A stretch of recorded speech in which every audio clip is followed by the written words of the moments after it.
Selon les résultats que nous avons obtenus lors de notre recherche effectuée l'automne dernier dans notre cours d'initiation pratique à la méthodologie des sciences humaines, on constate que la pêche au coq est reconnue, par la majorité de la population, comme faisant partie de la culture gaspésienne. Pourtant, les pratiquants de cette activité disent n'y aller que rarement. À tout cela, s'ajoute le fait que celle-ci n'est pas ou très peu pratiquée par les jeunes d'aujourd'hui.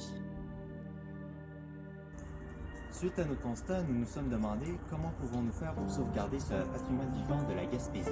C'est ce que nous allons tenter de répondre dans cette vidéo. L'idée qui nous est venue en tête est la suivante. Pourquoi pas enseigner cette pratique culturelle dans les écoles de la Gaspésie?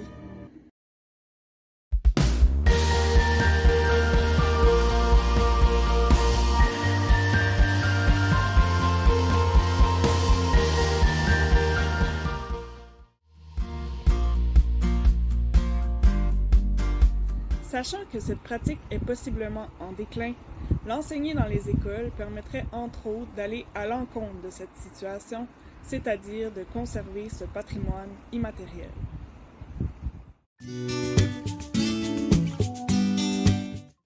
Tout d'abord, le patrimoine, sous toutes ses formes, correspond à l'héritage que nous ont laissé les générations précédentes, que ce soit fait de façon consciente ou pas.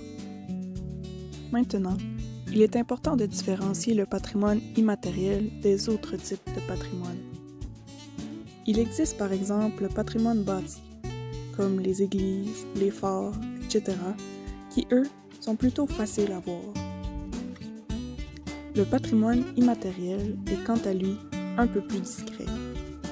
En fait, celui-ci correspond aux différentes pratiques culturelles qui sont transmises de génération en génération, comme les savoir-faire, les connaissances, les expressions, les pratiques, etc.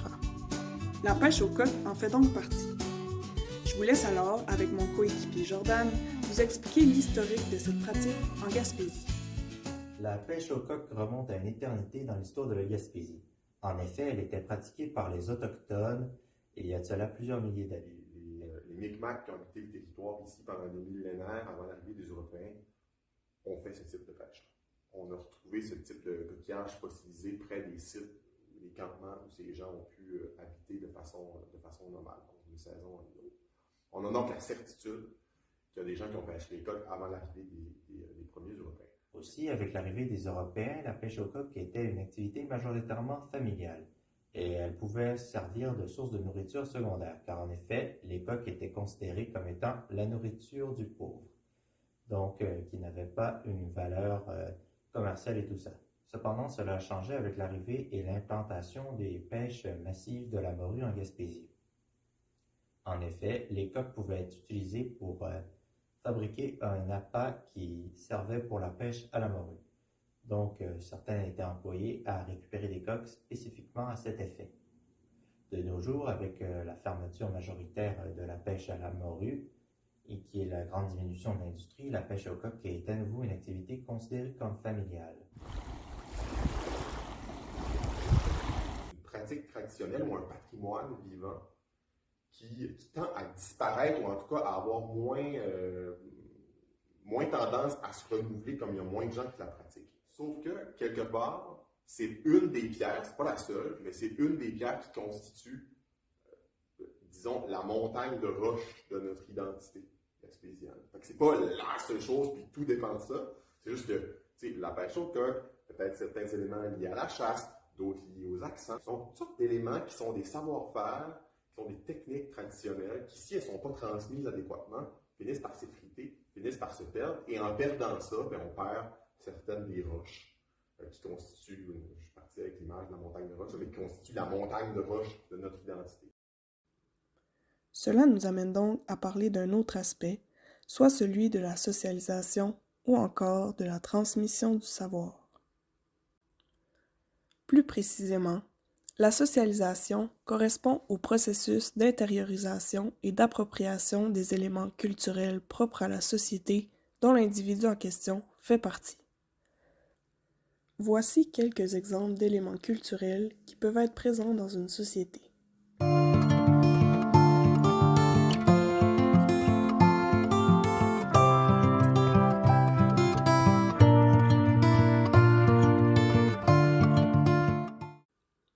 En fait, pour que la socialisation puisse se faire, des agents, que l'on nomme agents de socialisation, sont nécessaires. Les principaux sont donc la famille, l'école, les groupes de pairs, le monde du travail, les médias, puis l'État. Cela dit, la famille est généralement le premier agent de socialisation car c'est le premier groupe social dans lequel l'individu se retrouve. L'école, quant à elle, survient souvent comme deuxième agent de socialisation dans la vie d'une personne. Cela veut donc dire que l'école a aussi un grand rôle à jouer dans ce processus auprès des jeunes. En ce qui concerne la pêche au coq, c'est la famille qui s'en charge principalement. En effet, les enfants accompagnent très jeunes les parents sur les bancs coquillers. Là, les parents vont montrer par exemple comment procéder pour ramasser les coques. Autrement dit, il n'existe pas de formation pour apprendre cette activité. Alors, toutes les connaissances nécessaires à la pratique de la pêche au coq se transmettent oralement et par démonstration.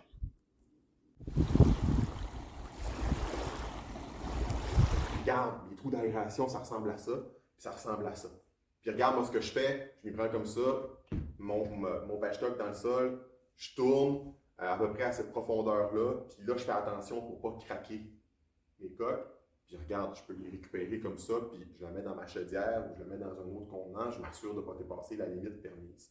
Ah oui, mais là, est-ce que ça serait bon quand même d'aller plus loin? Il y a de l'eau. Ouais, gars, viens avec moi, je vais te montrer ce que ça change de pêcher dans l'eau. Mais si mes parents ne pratiquent pas la pêche au coq, est-ce que ça veut dire que je l'apprendrai jamais? Bonne question. C'est un problème sur lequel on s'est posé, parce que comme ses parents ne pratiquent pas la pêche au coq, ils n'ont pas pu lui transmettre, et de plus en plus de familles, c'est le cas. On a donc pensé à une alternative, et ce serait de l'enseigner dans les écoles. Bref, la réflexion qui nous a menés à cette alternative est que si la famille ne peut pas transmettre les connaissances et tous les éléments en lien avec la pêche au coq, alors nous avons besoin d'autres agents de socialisation pour le faire, comme les amis par exemple, mais aussi l'école qui, comme on l'a dit précédemment, a aussi un grand rôle à jouer dans la socialisation des jeunes, notamment ceux de la région.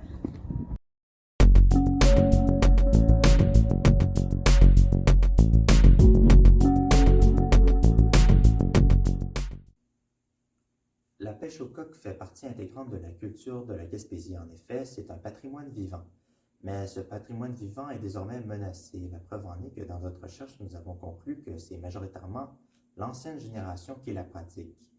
Ainsi, il y aurait peut-être un problème de transmission de cette pratique qui était pourtant transmise par la famille depuis des siècles.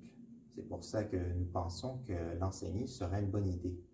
Car si elle n'est plus transmise par la famille, ce serait la perte d'un patrimoine lié à la culture de la Gaspésie.